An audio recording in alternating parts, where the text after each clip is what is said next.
There is one more type of context clue that I forgot to mention in the last video, and that is an inference where you're using your background knowledge, which is also called schema, and the text clues to help you figure out what that unknown word means.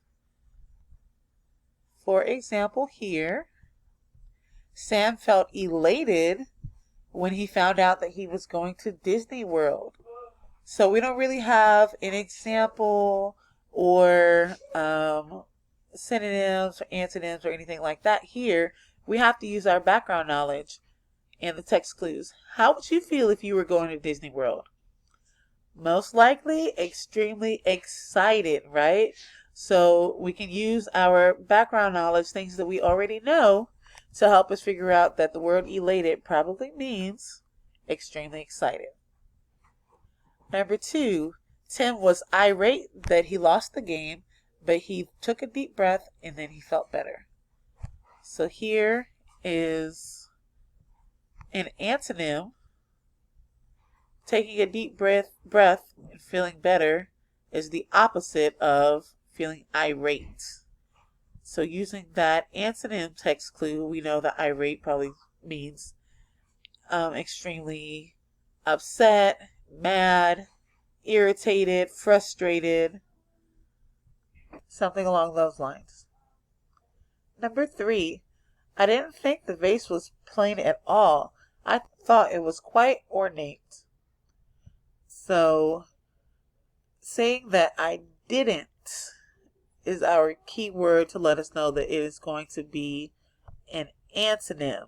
So we're using the antonym of plain to help us figure out what the word ornate means. So I didn't think it was plain.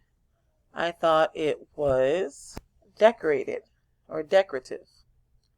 Number 4, my pet rabbit is an herbivore. He never eats meat. So here we're given the definition of the word herbivore, which is he never eats meat. Number 5, Mia was being very antagonistic towards her sister. She kept trying to pick a fight. So in our drama, we've learned that an antagonist is the bad guy in the story. Here we're given an example of how she's antagonistic. She kept trying to pick a fight. So if we're using that clue to help us figure out what the word antagonistic means, then we can say that she's problematic, someone who's always causing problems. Number 6, the queen looked regal in her bejeweled crown and silk robe. So we are given an example of what regal means. Here, bejeweled crown and silk robe. If she's wearing these things, then she's going to look very majestic or royal, which is what the word regal means. I've skipped down to number 14 because I was looking for one that had a word part that we can use to figure out the unknown word. So here, we're actually given 2 context clues that we can use.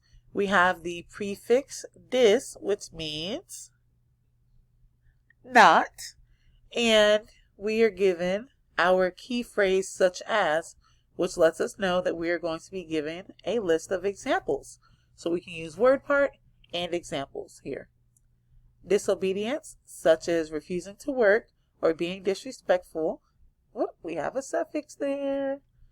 Another word part is not tolerated at my school. So let's see.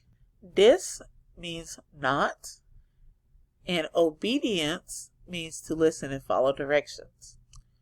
So if they're not listening and following directions, they would be doing things such as refusing to work, being disrespectful.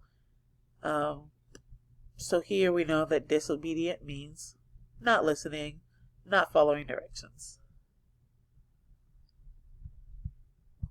Let's do one more.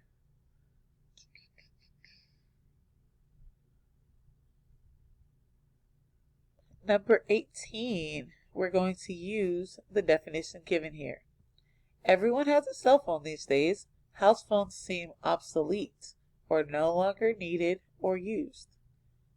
So here they give us the definition of the word obsolete, which is no longer needed or used. So in the next couple of slides, you are going to use your context clues to help you figure out the meaning of that unknown word.